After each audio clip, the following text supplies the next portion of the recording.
So I'm in the best shape of my life at 32 years old, and here's exactly what I gave up to get here. Now, I don't think that's that remarkable, is it, to be in the best shape of one's life at 32 years old? I'm still a young whippersnapper.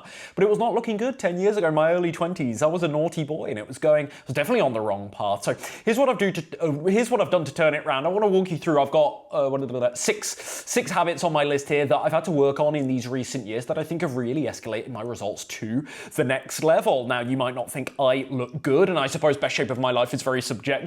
But look, these are habits that I had to give up for what it's worth. Take it or leave it. Take it with a pinch of salt. Number one, I definitely don't travel as much anymore, and I haven't slowed down my traveling in recent years to get in better shape.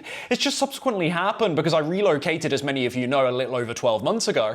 And so really, certainly last year, my life was just focused on here, building my life here, getting set up here. I'm just really, really focused on that. And so subsequently, I was just at home all the time in my routine. Everything was a lot more predictable. Everything was easier to control. Now, simultaneously, I was absolutely delighted at the way I was able to maintain my physique in Asia for those 5 months in Asia back at the end of 2024.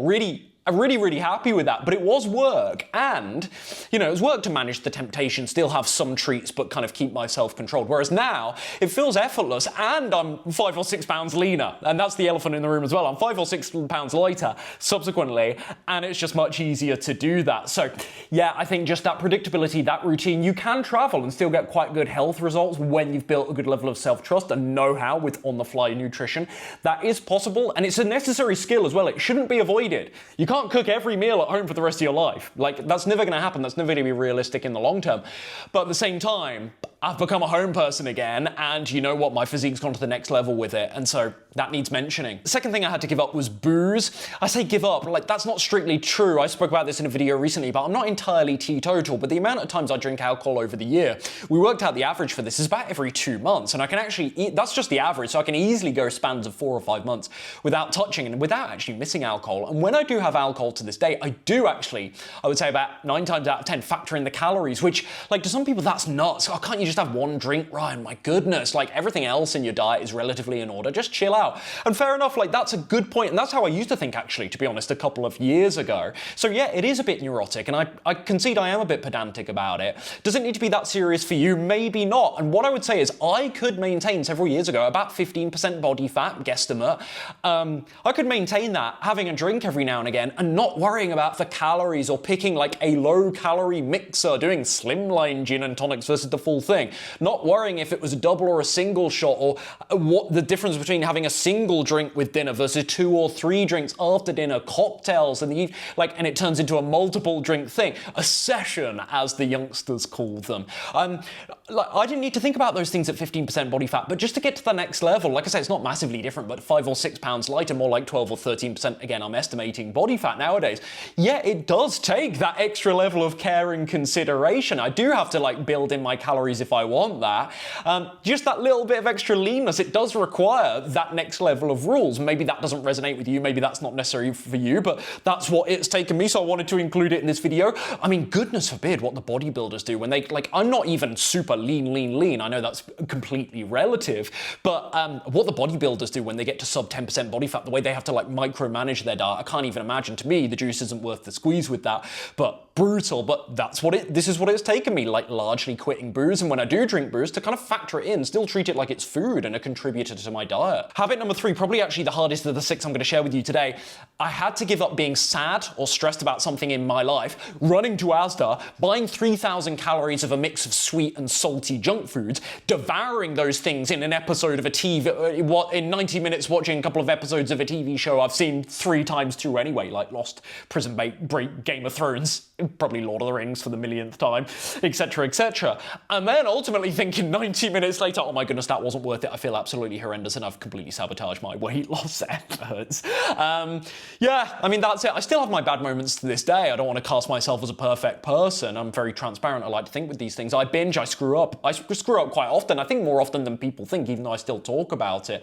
But it's so much less than in the past. And the severity, when I do binge to this day, the severity of it is so much calmer than, like, 8, 9, 10 years ago. And that's the beautiful thing, really. Even though I'm imperfect with this, over time, just goes to show how much your behavior and your habits can change. I've been able to break that association between trigger emotion, for me, stress, bit of sadness, bit of boredom. Those 10 years ago just make me turn to food, and I couldn't stop. Once the packet of biscuits were open, I was this person. I just couldn't stop. I didn't feel I had any level of self-trust, agency, or control around food. I felt I was powerless to food rather than me having the power over the food, which is what I always talk about getting to this day. Nowadays, rather, I should say. So obviously, the net result of this is like my net weekly calories, because I'm not binging twice a week. My net weekly calories has gone down, and again, I'm a leaner entity subsequently. Habit number 4, I've definitely had to give up some social eating. I would say, not all, but I would say I'm on my best behavior, quote unquote, about 70% of the time that I eat out nowadays. What does best behavior mean? I'm picking the salad option, I'm asking for the dressing on the side, or I'm trying to negotiate with my friend to go to a more health conscious place where I know I can grab the poke bowl instead of a vegan pizza. Or I might be doing some other finessing, like with the booze, I might be doing some manipulation of calories in my breakfast before that meal out, or somewhere else in my diet, or I make sure I have a high step count to offset some of the extra calories consumed. Now, again, do you need to be that pedantic? Maybe not. I'm just here documenting, as this video is, what it's taken to just get to that next level of leanness, and this is something that I've had to be quite careful with, the meals out, even though they aren't too frequently. Now, years ago, I did do this a little bit differently. I was a little bit more relaxed, and maybe that's all you want too, whereas 3 to 4 years ago, a bit longer, maybe 5 years ago, I'd go out to eat, and I'd just chalk it up to, well, this is my one meal out per week, I'm going to enjoy it. Maybe I do have a little appetizer. I'll see what's on the menu. If I don't want an appetizer, that's fine. I'll go with my ins. I'll just be chilled. I don't need to micromanage. If I want a little bit of dessert, I'm going to do that. And again, maybe you should do that. And maybe I'm wrong. Maybe I've gone a little bit too far. Maybe I'm too ambitious, too obsessive about this lifestyle, to where I've kind of got all of these little food rules even still when I eat out. For me, it's okay. For me, it's good enough, but maybe for you, that would be a little bit extreme for the results that you want. But again, I'm just documenting, this is what it's taken. This is what it's taken for me. So again, not to cast myself as a perfect person, I still go out and I still have that bit of cake, but I'm sometimes thinking, many times, 70% of the time, I'm thinking about the calories, or I'm sharing a dessert, not having the whole thing like I might have years ago. I'm putting the fork down when I'm full. I'm not necessarily asking for a little doggy bag to take the rest of the food home like I might have years ago if I couldn't finish a meal. Not that that was possible. I used to eat the whole damn thing. So I've just got an extra level of food discipline and sort of micromanaging when I'm eating out. I would say about 70% of the time. So that is something that, I've had to work on, but I want to be really careful here. I've framed this video, it's clear in the title of the damn thing. I'm framing this video as this is what I've given up. This is the sacrifice. These are the sacrifices I make. But I want to say that when I eat really heavy, perhaps like yourself, when I eat really heavy, rich, fatty, processed food, even if it's not processed junky food, if I go out to eat for maybe a nice meal, but it's really heavy, it's calorie rich, it feels really indulgent, I don't feel good. I don't like that. I don't like the sharpness that I lose. I like feeling really good. I like feeling great in my body. Yeah, I'm vain, I'm superficial. I always want to stay trim now. Now I've got myself into the level of condition that I have. Again, not to sound braggy about it, there's plenty of people in much better shape than me, but I don't want to let that go. I really like it. I really enjoy and appreciate how I look and how I feel now. So I'm framing all of this stuff as sacrifice. There is work involved. There has been sacrifice, but I also want to say it's so worth it. Like with the vegan thing, people are do you miss meat and dairy? No, because the alternative to me is not even an option. I don't like it. I'm loving this lifestyle. So that's what I want to say as well. Number 5, another thing I've given up, and this one, just as I've said that, this one did require a little bit more negotiation. And you'll see why in a second, free reign with portions. I've had to let that go. Just that kind of, well, it's still healthy, so I can go back for seconds. No. I'm a stickler for this these days. I'm a big believer in the mantra of what gets measured gets managed. And what I wish to share with you, if you're somebody that has a bit of resistance against using measuring cups and food scales and weighing out your food, and that seems crazy to you and makes you accountable in a way that you'd rather turn a blind eye to it and just eat as much as you want.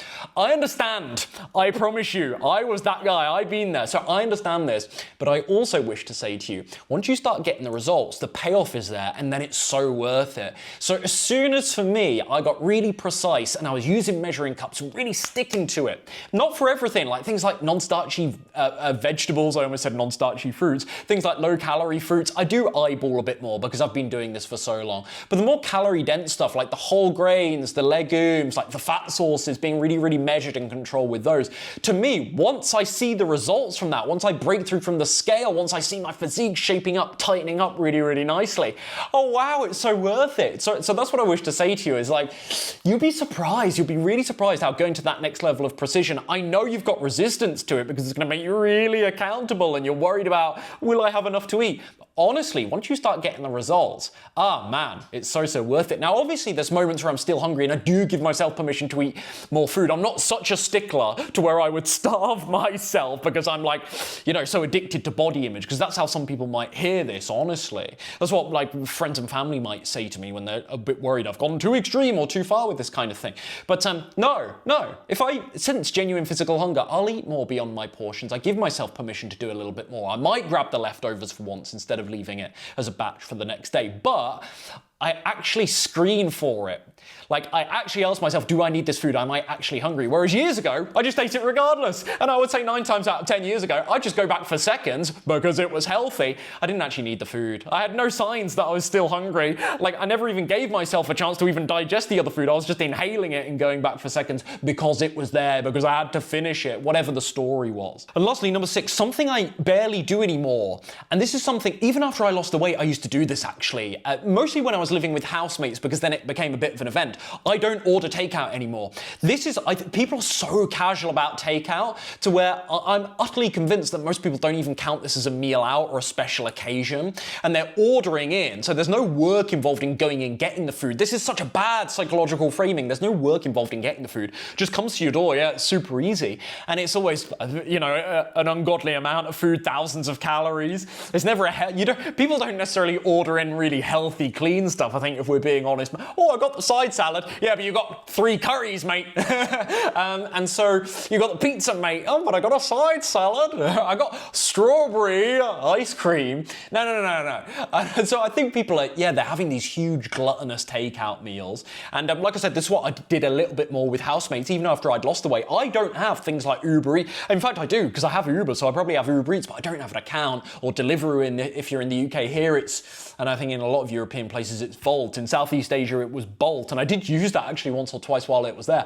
But I just don't mess with that stuff. I don't like the psychological framing.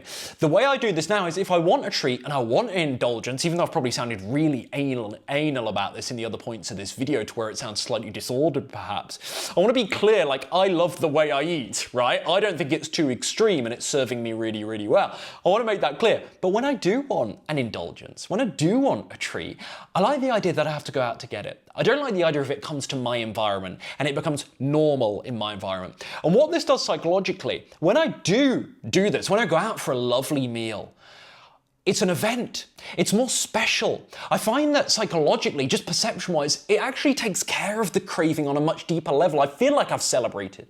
I feel like I've really had something novelty and away from my plan. I've scratched the itch. And then I can go home back to my controlled environment, knowing that, yeah, I've been working hard lately with my nutrition, and damn straight I'm going to have a bit of fun from time to time. Rather than it coming into my environment and it becoming normal in my environment, and it's at the touch of a fingertips, and there's no work or journey involved in getting it, and I'm sitting there eating pizza in my PJs, again watching Lord of the Rings for the 1600th time. I don't know. Where I'd rather go out to eat with friends and family. It's candlelit, it's nice, it's fun, it's more of an event. I like that. It really takes care of the craving, I think, on a far deeper level than just the food itself. So maybe that's a little bit subtle, maybe I sound a bit woo-woo, but that is a distinction that I think has been really important to me. It truly gets the craving out of my system, I found. So that's it, those are my 6 things that I've given up, like I say, to get in the best shape of my life. Given up, I don't know, most of these, there was 1 or 2 struggles with some of them, but most of these, I'm quite glad to give these things up because it's got me results. Otherwise, I wouldn't keep doing them. I wouldn't keep doing them so ambitiously. And I just want to say again, I'm not perfect with it. I still slip up probably in all of these 6 things actually, sometimes. But for me, the juice absolutely has been worth the squeeze. I love the way that this lifestyle makes me feel. I'm absolutely addicted to it. I've got no shame about that. Sometimes, again, I know a lot of this, as I've hinted at throughout, maybe it's an insecurity coming out. It does maybe sound extreme, but you know what? When I wake up every day and I'm feeling my best self and I look in the mirror and I'm genuinely, it's cringe, I love my body now. I didn't feel that way years ago. I used to hate the way I looked. I've told the story about the saliva spitting in the mirror, which is a disgusting story, and I've told you how the acne used to make me feel in other videos and whatnot, so you can look back in the logs, the archives on this channel here for my deep stories on those things. But I used to hate the way I looked. Honestly, I was really insecure about it, and so I think that's kind of normal to a degree. I don't want a victim pity party about it, but it has really turned around, and I'm so grateful. And all of this is a price, quote unquote, that I'm more than willing to pay. And actually, 9 times out of 10, this stuff doesn't feel like sacrifice because, again, the juice is worth the squeeze.